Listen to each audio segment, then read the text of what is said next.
Welcome to my 300 subscribers celebration. I'm well past 300 at this point, which brings me to the next thing I have to say. I'm probably not going to do another one of these celebration videos for a little bit. I'm basically doing another of these videos every other week at this point, and that rate is still accelerating. I can't be doing a celebration every few days. That's no longer a celebration. That'd just be my normal content at that point. So depending on if it takes me more than a week or two to hit 500, I might still do that one. If not, the next celebration you'll see is at 1,000 subscribers. It goes without saying, but thank you all so much for your comments, subscriptions, and the support you've given me. You've all made this go better than I ever dared to dream. It's hard to believe that just at the start of September, the only person watching this channel was my brother, and now there's over 300 of you willing to listen to my idiot thoughts. I'm humbled and grateful, and don't worry, this won't be going to my head. If I know anything, it's that I'm not perfect, I never will be, and criticism can't hurt me, but it can help me grow. So, feel free to tell me how much of an idiot I am, as long as you tell me in detail what makes me that stupid. And get ready for a conversation, because I love to debate. Doesn't mean that I won't take your criticisms to heart. If I hate something you like or love something you hate, that doesn't mean that there's anything wrong with either of us, but there is a great conversation to be had there. Anyways, enough spreading the love. Christmas is next month. On to the newest installment of What's the Best. I'm excited for this one. What's the best MMC Combaticon? As excited for this as I am, guys, I'm in trouble here. This is the first time I'm doing a What's the Best with not one bad figure. This is the first time there isn't even one good figure. There is not a single less than fantastic figure in this group. No matter which one comes out the best, the one thing you need to walk away from this video with is that all these figures are worth twice the price. Each of these is as good as a masterpiece can be with no compromises. Alright, so where to start? Let's do the big man first.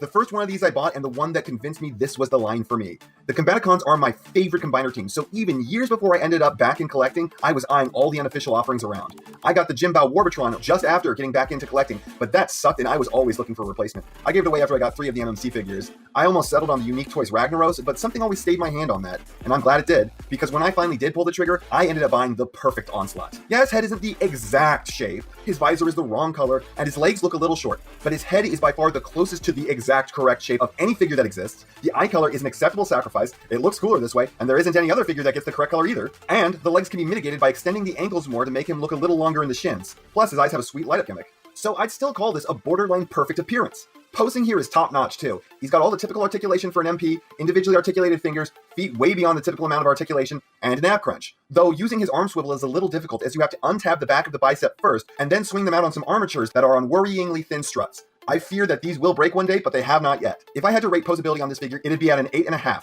It doesn't have every joint I can think of, but it's got most of the ones that I can think of, with some of it being a little clashier than would be ideal. For such a faithful looking figure, you'd think the transformation on him would be a ball ache, but no, this is lightning quick, fun and easy. So he shares even more in common with the MP Soundwave than just his colors. And he turns into this absolute 2x4 of a truck. This thing is weirdly fun to swing around like a weapon. I know that's a bizarre thing to say, but it's the truth. Anyways, it's perfect. This could not look more like it's supposed to. It's perfect. He turns into a long bed artillery truck. It looks great, rolls great too, and it's got some really nice rubber tires. It looks top-notch, feels top-notch, there's nothing much else I can say. It's perfect. Swindle.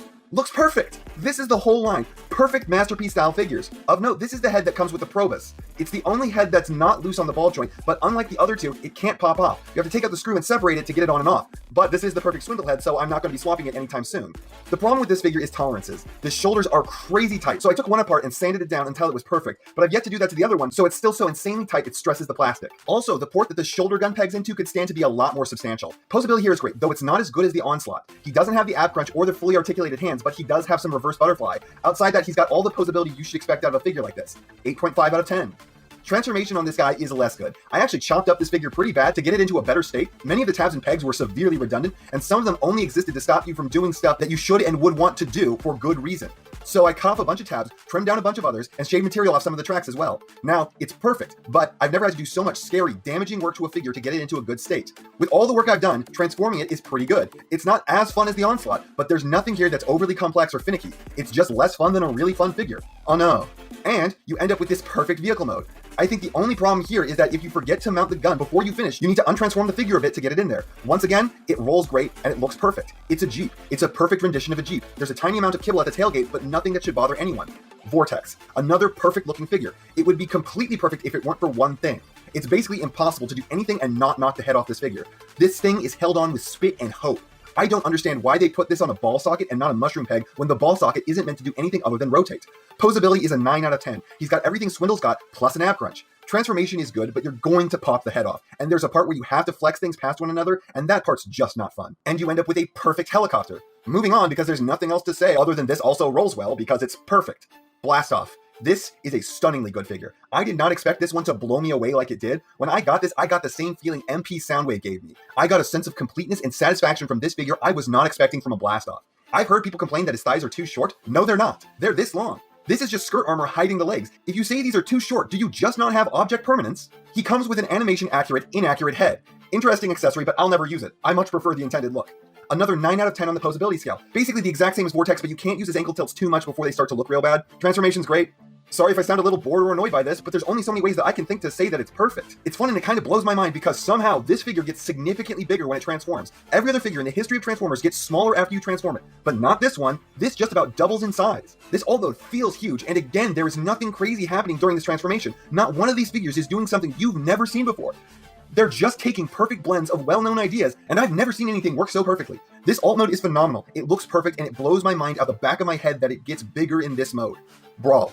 Perfect! I don't know what else to say. It's perfect. Perfect head, perfect body, perfect proportions, perfection. Thy name is this set. Poses as good as the last two with some weird extra posability in the shoulders, so another 9. The worst posing figure in this set was an 8.5 because some of the joints were a little annoying to use. Transformation. Fast, fun, gets it done. And again, nothing you've never seen before, just the greatest hits of transforming. It's mind-boggling how these can all be so perfect with such simple and intuitive transformations. But Takara makes Optimus Prime an hour-long nightmare in transformation. And these are combiners with all the combiner bits built in. Witchcraft! Except it's obviously not because it's all so simple. And tank mode is perfect. Perfect look, rotation of the turret, depressed. This set destroys my mind with its perfection. So, what's the best? How can I answer this question? These are without a doubt crown jewels of any collection they are in. Picking any one of these is like picking the best on any other list I can come up with. So the bottom two are going to have to be Swindle and Vortex. Swindle is the bottom. Or is it Vortex? Swindle had to be doctored to hell to reach its maximum potential, but you can't doctor the one glaring flaw of Vortex while everything else is perfect. I can't think of a way to stop Vortex's head from popping off for no reason, but Swindle, I can fix. But that's at great risk to the figure. I lucked out and didn't fuck it up, but others may not have my fortune. This is a difficult call to make objectively. Swindle has a lot more fixable but dangerous problems. Vortex has one hopeless problem. I'm going to have to leave this one up to you to decide because I can't tell you which is more of an issue. This is not getting easier. Brawl. Brawl has to be number 3. He and Onslaught have vehicle modes that are identically perfect, though Onslaught's vehicle technically has more posability. They have identically perfect robot modes, but Onslaught has more posability and a light-up feature. So Onslaught is taking second, and that means that yes, Blast Off is my number 1. I don't know that I can say that Blast Off is objectively the best one, but I can say that he is the one that impresses me the most. Of all these truly impressive figures, he impresses me by leaps and bounds further than the others.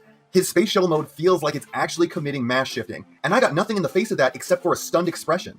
Blast Off is the best. Now that that's all said and done, I would like to point out I have actually reviewed the MMC Probus before, but I'm pretty sure YouTube suppressed that video because even though that video is flanked by 2 videos with over 1,000 views each, and it has a 100% upvote rating, and it released on the weekend, and the figure had just come out at the time when the video was released, it's still the second least viewed video on my entire channel. Almost every video I release gets more views on the first day than this video has gotten in 2 months. I think it's because I made the thumbnail look like an ad for a megachurch.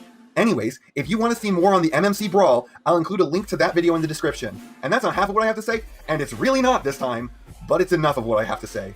And I know, you know, what everyone else tells you to do at the end of these videos. So if you liked what you saw here, please do that. And if you'd like to take it a step further, then please share this video with any friend you think may be interested. I hope you all enjoyed listening to me waste your time.